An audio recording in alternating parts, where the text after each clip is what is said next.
Tauri Vahesaar siin ja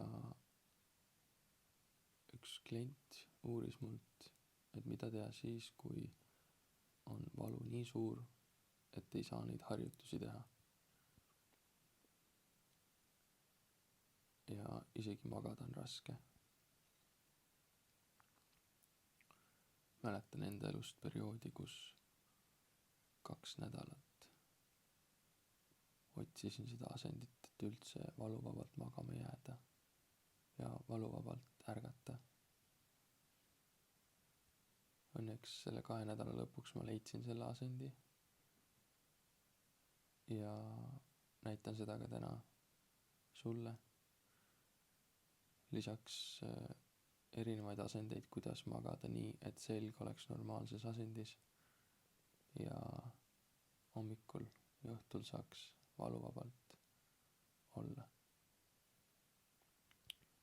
See voodi ei ole minu voodi. Ma olen praegu hotellitoas ja varunud endale väga palju patju siia. Ja sellel on põhjus. Seega vaatame, mis harjutusi ja asendeid on võimalik siis teha voodis, et selg saaks terveneda.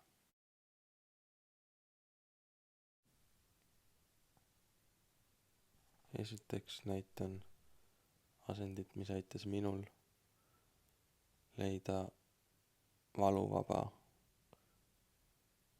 viis magamiseks peale 2 nädalat eksperimenteerimist.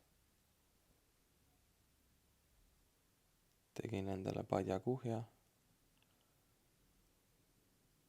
ja panin jalad sinna peale nii, et tekiks peaaegu 90-kraadine nurk.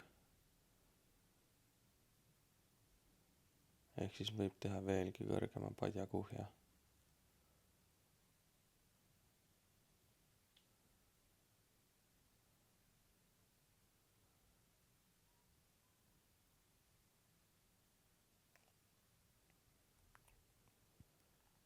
Selles asendis mu alaselg lõtvus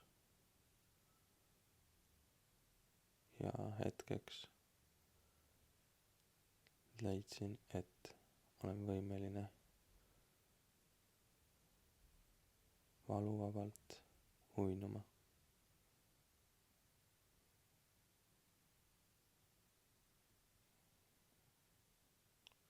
Tänu sellele asendile sain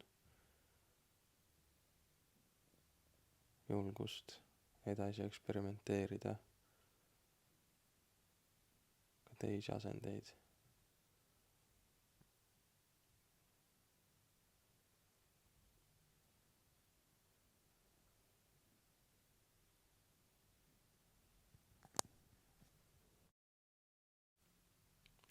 Järgmine asend on külililamang padi põlvede vahel, pea padjal ja käe all ka padi,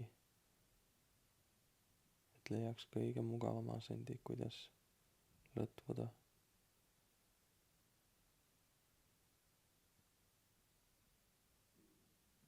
Eksperimenteeri selle asendiga, kus veel peaksid padjad olema, et oleks täielik lõtvumine.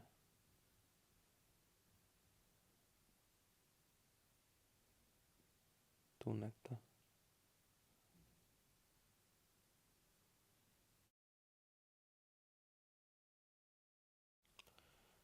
Järgmiseks asendiks on konnaasend voodis, padjakuhjal kõhuli lamang ja jalad üle voodi ääre.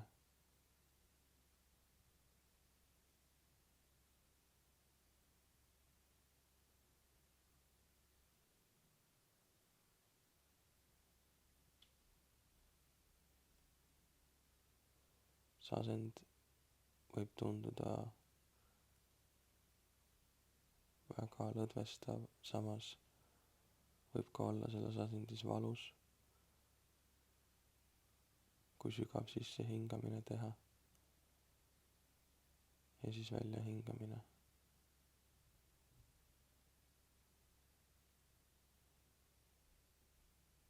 Leia endale kõige mugavam asend, kasutades ka pea all patju.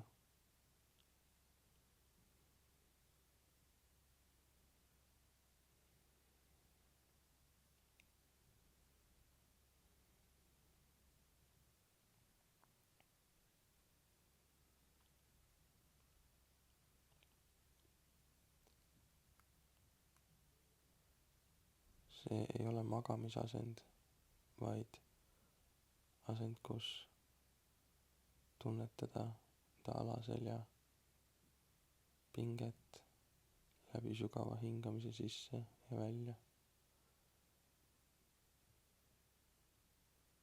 Võimalusel pea otse, mitte küljele pööratud.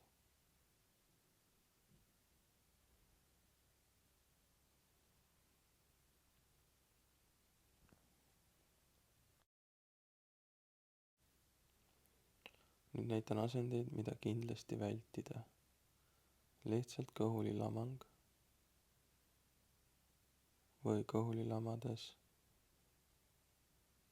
põlve kõverdamine küljele.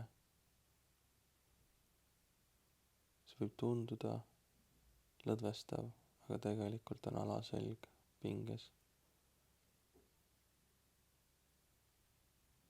Kui tõesti tahta kõhuli magada, siis on selle jaoks vaja panna kõhu alla vähemalt üks padi, et alaselg läheks normaalasendisse.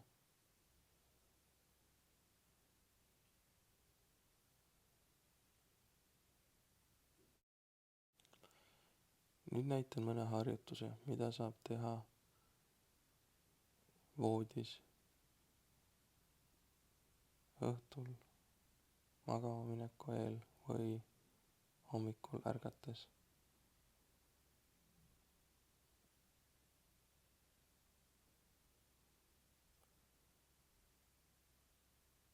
Külililamangus saab teha käe libistamist,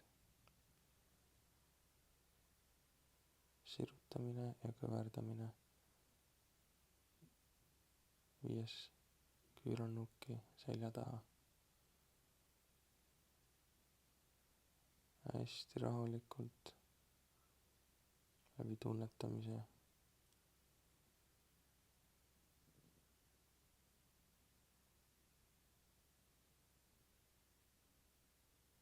Maksimaalselt ainult valupiirini, mitte sellest üle.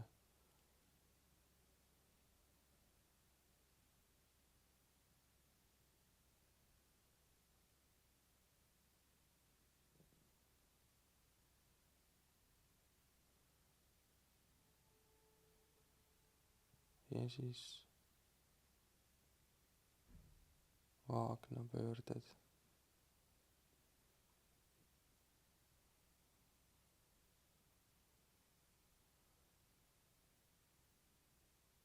Hästi rahulikus tempos, rakendades ka tuharalihaseid ja tehes nii väiksed liigutused,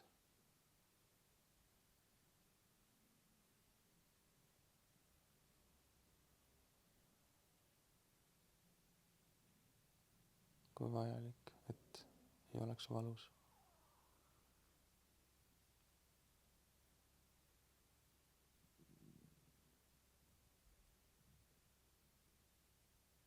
Sama sooritada ka teise poolega.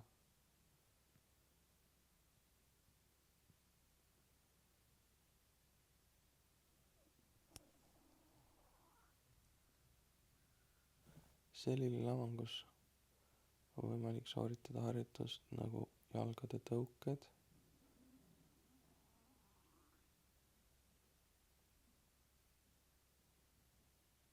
kehapöörded, käed ristirinnal,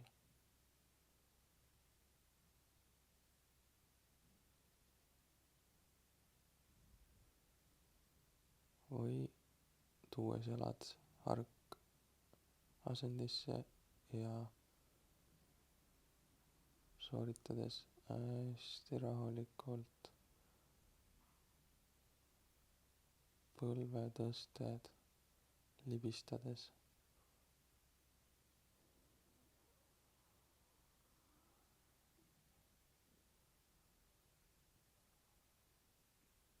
Kõike seda soorita nii aeglaselt kui vajalik, et ei läheks üle valupiiri.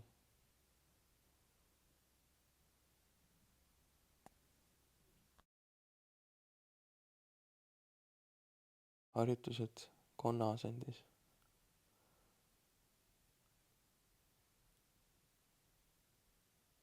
Põlve libistamine. Küljele. Soorita jällegi väga aeglaselt.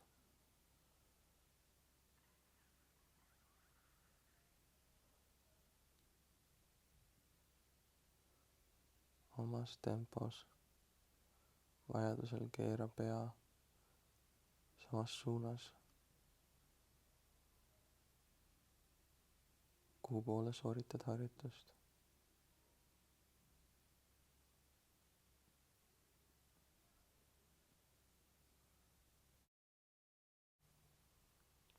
Pea keskasendis proovi teha ka vaagnapöördeid.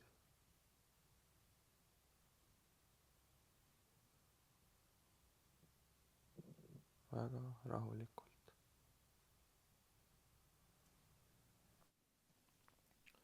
Loodan, et leidsid mõne harjutuse ja asendi, kuidas valuvabamalt siis magada ja verevarustust parandada voodis.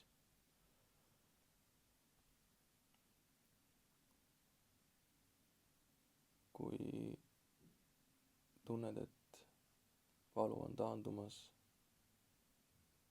saad alustada 14 päeva selja teekonda, mille lõpuks me oleme pingeslihased lõdvestanud ja selg saab naturaalselt taastuma hakata.